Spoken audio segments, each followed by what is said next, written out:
क्या जीतन राम मांझी चिराग पासवान से सवाल पूछेंगे कि क्या आप एनडीए में हैं या नहीं हैं? आप अगर एनडीए में हैं तो आपके रहने से हमें क्या फायदा हो रहा है? क्या जीतन राम मांझी चिराग पासवान से यह जानने का प्रयास करेंगे कि आपके एनडीए में रहते हुए पासवान वोट किस तरीके से दूसरे को ट्रांसफर हो गया? आप चुनाव प्रचार करने क्यों नहीं गए?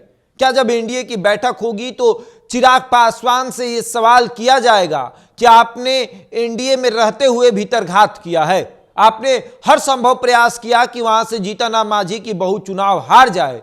क्या जीतन राम मांझी ये शिकायत लेकर दिल्ली जाएंगे कि देखिए एनडीए में आप लोग कहते हैं कि सब कुछ ठीक है, एनडीए का हर सदस्य एनडीए के पक्ष में वोट मांग रहा है, लेकिन एक सदस्य ऐसा है जिसको अहंकार इतना है कि वो अपने अहंकार में इस तरह लिप्त हो गया है कि मैं समय मांगता रहा और मेरे क्षेत्र में जाकर वो चुनाव प्रचार करने नहीं गए और अब उनका वोट किसी और को ट्रांसफर हो गया।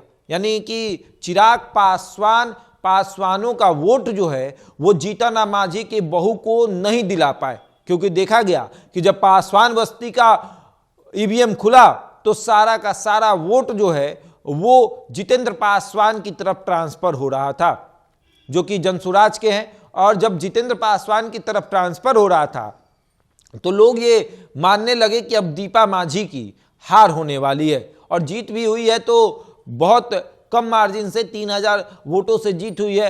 अगर पासवानों की संख्या वहां अधिक रहती, 25 से 30,000 पासवानों की संख्या नहीं होती, तो फिर दीपा मांझी को जीतना बहुत मुश्किल होता। अगर वहां पर मांझी की संख्या कम होती, 70,000 नहीं होती, तो फिर दीपा मांझी वो सीट नहीं निकाल पाती, क्योंकि चिराग पासवान ने पूरा खेल कर दिया था।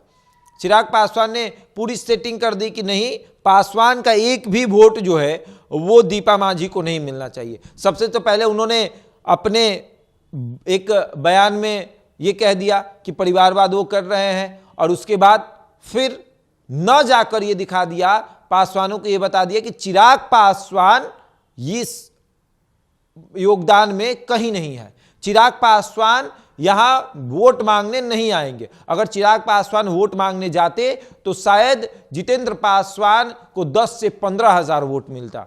ऐसा नहीं होता कि जितेंद्र पासवान को इतना अधिक वोट मिल जाता इमामगंज में। और अब जीतन राम मांझी को इस बात से काफी नाराजगी है, वो तकलीफ में है कि जब नीतीश कुमार के आवास पर बैठक हुई थी उस समय सबने कहा कि वोट एनडीए के पक्ष में सब कोई मांगेगा, कोई किसी का विरोध नहीं करेगा, लेकिन चिराग पासवान ने ऐसा नहीं किया।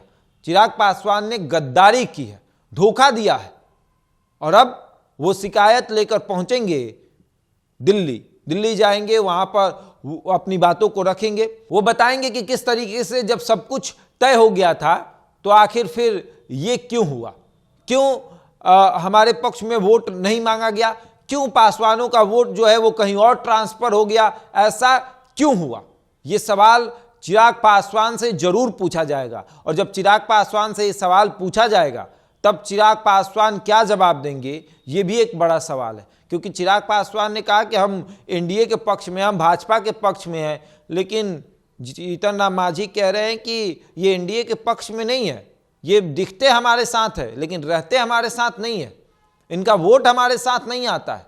आखिर क्या बात है? और अब सवाल काफी बड़ा है कि चिराग पासवान करेंगे तो क्या करेंगे, किस तरीके से जीतन राम मांझी के सवालों का सामना करेंगे। और जीतन राम मांझी जब शिकायत लेके पहुंचेंगे तो अमित शाह और जेपी नड्डा और नरेंद्र मोदी के सवालों का सामना करेंगे। बहरहाल इस खबर में इतना ही। बने हमारे साथ और देखते रहें द इंडिया टॉप।